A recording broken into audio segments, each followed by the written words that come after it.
I mean, I think the fact is that the Russians are not going to lose.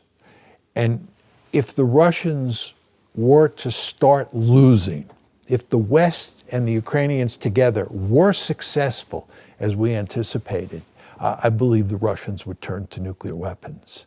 And once the Russians turn to nuclear weapons, there are no winners. The idea that wouldn't that escalate into a general nuclear war? No, I think the exact opposite would happen. I believe that once nuclear weapons were used, the West would go to great lengths to immediately stop the war because of the threat of a general thermonuclear war. You and I don't want to be incinerated. Well, we don't make the decisions, you and I. But I think the policymakers in this case would go to great lengths to shut the war down. I think I've been very critical of Biden, who I think was much too aggressive towards Russia after moving into the White House. And I believe that Biden played a key role in causing the war on February 22nd February 24th of 2022. So I'm highly critical of Biden, but he has been very cautious in terms of arming the Ukrainians and keeping the Ukrainians under control, because he does not want, first of all, the United States or the West more generally to get involved in the war in Ukraine, in the fighting on the ground in Ukraine. But more importantly, he does not want a nuclear war. There would be no winners in a general thermonuclear war. And I believe we would go to great lengths at the first sign that nuclear weapons were being used to shut the war down. Well, some reassuring words, they come from you. They're to be taken seriously, and some reassuring words, I must say. But let's say your scenario turns out. So what does that mean for Europe if your scenario materializes? Well, this is a disaster for Europe.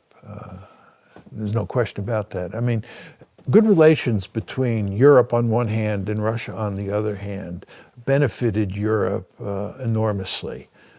And they benefited Germany enormously.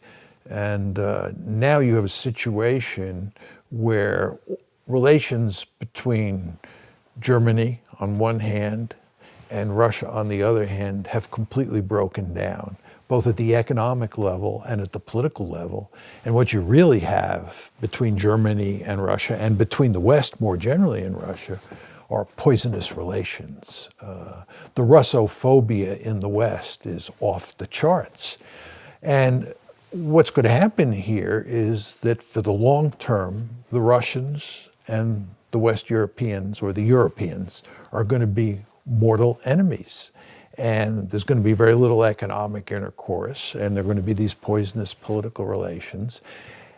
And the Russians are going to go to great lengths to try to sow dissension in the West.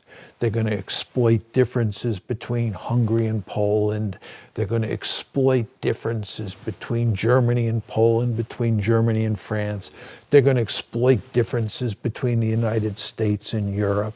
And one prominent place where that will take place has to do with economic relations between Europe on one hand and China on the other hand.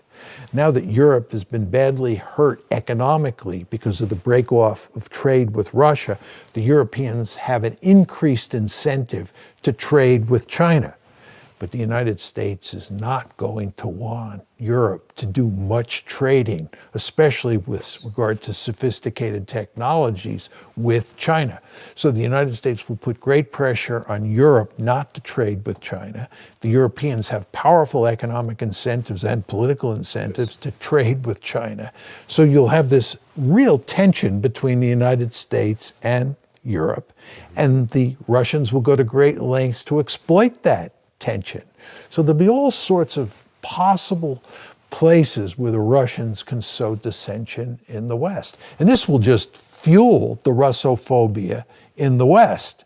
And the end result will be you'll have this conflictual relationship in Europe. At the same time, the war in Ukraine may still be going on. And that means there's an ever-present possibility the West will get dragged in.